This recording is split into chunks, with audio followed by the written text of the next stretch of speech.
اس امت کو اللہ نے یہ فضیلت بخشی ہے کہ انہوں نے اپنی کتاب کی حفاظت کی ہے، اور اس کی ابتدا اللہ نے سورہ فاتحہ سے فرمائی ہے۔ تو سورہ فاتحہ جبریل لے کر نہیں آیا، جبریل آپ کے پاس بیٹھے تھے، تو ایک دھماکہ ہوا، تو آپ نے فرمایا یہ کیا دھماکہ ہے؟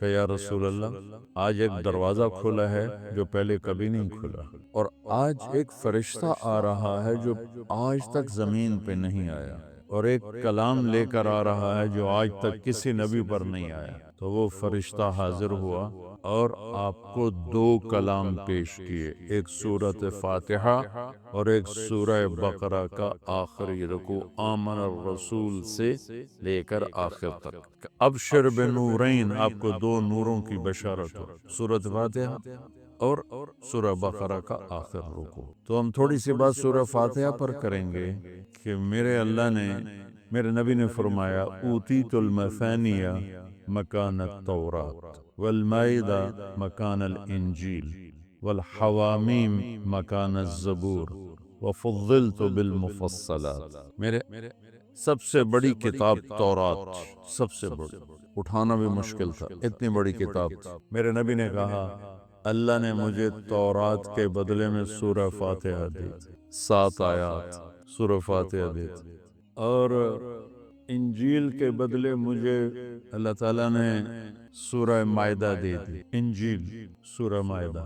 حوامیم، حامیم سے 7 سورتیں شروع ہوتی ہیں، 26ویں پارے سے وہ 25ویں پارے سے 24ویں پارے سے وہ شروع ہوتی ہیں اور 28ویں تک غالباً جاتی ہیں، 7 صورتیں کٹھی، حامیم حامیم حامیم حامیم۔ تو زبور کے بدلے اللہ نے مجھے حامیم عطا فرمائی، اور باقی قرآن کے ذریعے سے مجھے عزت اور فضیلت عطا فرمائی۔ سورہ فاتحہ امام راضی رحمت اللہ علیہ ایک دفعہ اپنے خطبہ میں فرمانے لگے کہ اس سے 10,000 مسائل نکلتے ہیں، تو بعض لوگوں نے ان کا مذاق اڑایا۔ وہ مذاق اڑانا تفسیر رازی کا سبب بنا، تفسیر کبیر کا، کہ فرمایا کہ جب انہوں نے میرا مذاق اڑایا تو میں نے اللہ کا نام لے کر قلم اٹھایا اور میں نے لکھنا شروع کیا۔ پہلی جلد سورہ فاتحہ پر ہے، اور 10,000 مسائل اس بندے نے نکال کے پیش کیے ہیں امت کو۔ کبھی موقع ملے تو آپ پڑھ لینا۔ اور حضرت علی کا فرمان ہے، امام المتقین، اگر میں سورہ فاتحہ کی تفسیر کروں، سورۃ فاتحہ کی تفسیر لکھواؤں، تو 70 اونٹوں پہ لادی جائے گی، 70 اونٹوں پہ۔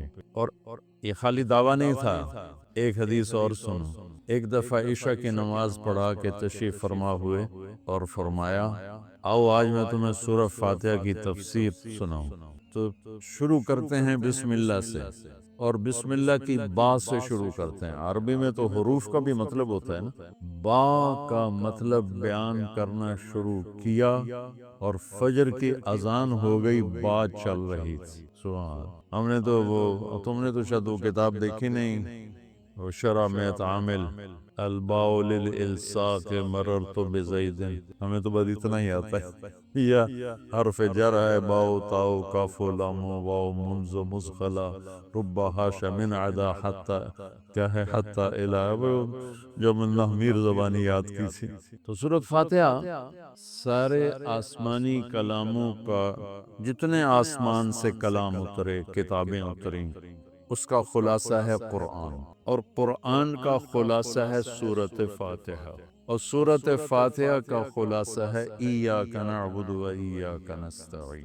ایک اور طرح، سارے آسمانی کلاموں کا سردار ہے قرآن، اور قرآن کا سردار ہے سورۃ بقرہ، اور سورۃ بقرہ کا سردار ہے آیت الکرسی، اللہ لا الہ الا ہو۔ تو آسمانی علوم کا خلاصہ قرآن، اور قرآن کا خلاصہ سورۃ فاتحہ، اور سورۃ فاتحہ کا خلاصہ ایاک نعبد و ایاک نستعین۔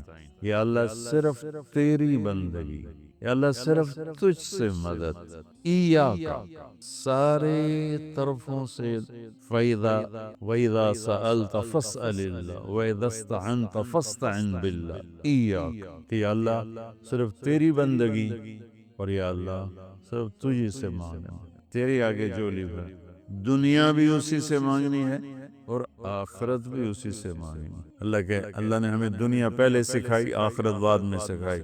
ربنا آتنا فی الدنیا حسنۃ وفی الآخرۃ حسنۃ وقنا عذاب النار۔ تو سارے آسمانی کتابوں کا خلاصہ یہ ایک جملہ ہے، ایاک نعبد۔ اور بندگی صرف نماز نہیں بلکہ پوری زندگی اللہ کی چاہت میں گم ہو جائے، ڈھل جائے، اور ہر ضرورت میں اللہ اس کی طرف ہاتھ اٹھے، مخلوق کی طرف ہاتھ، ایک ہوتا ہے ایک دوسرے کی مدد کے لیے، وہی اپنا ٹریکٹر دینا۔ یار میری جو ہمارے ہاں ہم نے اپنی مثال دی تھی، جب ایک دم زمین تیار کرنے کا وقت آتا ہے تو وہ 3 ٹریکٹر بھی کافی نہیں ہوتے، تو ہم کہتے ہیں جی ذرا اپنا ٹریکٹر بھیج دینا، ایک ہی دن میں ہماری زمین ساری تیار ہو جائے۔ یہ ایک دوسرے کی امداد باہمی ہے۔ مدد جہاں انسان بے بس ہے، صرف اللہ ہی کر سکتا ہے، ان چیزوں میں اللہ کے سامنے جھولی پھیلانا، اسی کو پکارنا، اسی کے آگے ہاتھ پھیلانا اور اسی کے آگے سر جھکانا۔ حنین میں صحابہ جیسی ہستیوں نے کہا آج ہمیں کوئی نہیں ہرا سکتا، ہم بہت زیادہ ہیں۔ اللہ نے ایک حلے میں اڑا کے سب کو کہاں سے کہاں بھگا دی۔ لن نغلب من قلت، آج ہمیں کوئی نہیں ہرائے گا۔ تو پہلے حملے میں ہی قدم اکھڑے، وہ صرف 88 آدمی اللہ کے نبی کے ساتھ رہ گئے، 12,000 بھاگ گئے۔ پھر یوم حنین اذ اعجبتکم کثرتکم فلم تغن عنکم شیء۔ تو میرے عزیزو، سورۃ فاتحہ پورے قرآن کی چابی ہے، تمہید ہے۔ قرآن توحید بتاتا ہے، رسالت بتاتا ہے، آخرت بتاتا ہے۔ سورۃ فاتحہ میں توحید بھی ہے، رسالت بھی ہے اور آخرت بھی ہے۔ الحمدللہ رب العالمین الرحمن الرحیم مالک یوم الدین۔ الرحمن الرحیم تک اللہ کی ذات صفات توحید ہے، مالک یوم الدین جزا سزا اور آخرت ہے، ایاک نعبد و ایاک نستعین یہ مقصد زندگی ہے، اہدنا الصراط المستقیم یہ طلب ہے زندگی کی، سب سے بڑی طلب ہدایت ہے، الصراط الذین انعمت علیہم یہ رسالت کہ جن پر تیرا انعام ہوا، اولئک مع الذین انعم اللہ علیہم من النبیین والصدیقین والشہداء والصالحین وحسن اولئک رفیقا۔ تو سورۃ فاتحہ کو مجھے کوئی یاد پڑتا ہے، ایک دفعہ میں کہیں پڑھا تھا کہ اللہ اپنی ذات کو اتنے خوبصورت انداز میں بیان کرتا ہے، الحمدللہ رب العالمین الرحمن الرحیم مالک یوم الدین۔ یہ تو غیب کے صیغے کے ساتھ بات ہو رہی، لیکن اللہ اپنی ذات کو اس قدر خوبصورت انداز میں بیان کرتا ہے کہ ان 4 لفظوں میں اللہ سامنے آ جاتا ہے، تو سننے والا اللہ کو سامنے دیکھ کر کہتا ہے ایاک نعبد، تیری ہی بندگی کرتے ہیں، و ایاک نستعین تجھ سے مانگتے ہیں، کیونکہ اللہ کو دینے کے لیے کہیں سے مانگنا نہیں پڑتا۔ وہ میں تھا گاؤں میں، تو ایک ہمارا رشتہ دار برادری، میں نے سب سے دوستی لگا کے رکھی، سب سے ملتا ہوں۔ مجھے کہنے لگا طارق میاں بندہ تو بڑا چنگا ہے، پر تو وابیاں نہ رل گئے۔ کیا وابی کون ہوندے؟ ایسے جڑے پیرانو نہیں مندے۔ ہے پیرانو تو سارے مننے ہیں، اللہ دے ولیاں دا کوئی انکار ہے بھلا؟ ہاں اے آنے ہیں میں پیر پتر نہیں دے سکدا تے پیر دعا دے سکدا، پتر تو اللہ دینا ہے، اے تا گل ہر پیر صاحب دا کوٹا ہے اللہ کولو وچوں لے کے دے دیندا، سمجھو؟ ہر پیر صاحب کا کوٹا ہے، اس کوٹے میں سے اللہ سے لے کر دے دیتا ہے۔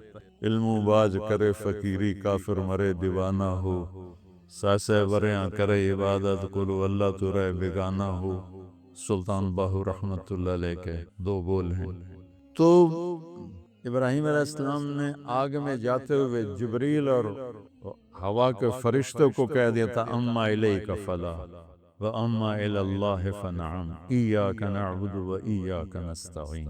اللہ تعالیٰ نے اپنی ذات کو اس خوبصورت انداز میں پیش کیا کہ جیسے ہم اللہ کو دیکھ کر کہہ رہے ہیں ایاک نعبد و ایاک نستعین، یا اللہ صرف تیری بندگی کریں گے، یہ سر اور کہیں نہیں چکے، اور یا اللہ صرف تجھ سے مانگیں گے اور کسی سے نہیں مانگیں گے۔ قرآن وہ میں نے پہلے ایک مثال سے بتا دیا، یہ استعانت بالغیر نہیں ہے، بھئی مجھے قرض چاہیے اب مجھے 1,00,000 روپیہ دے دیں، یہ اس میں نہیں آتا ہے۔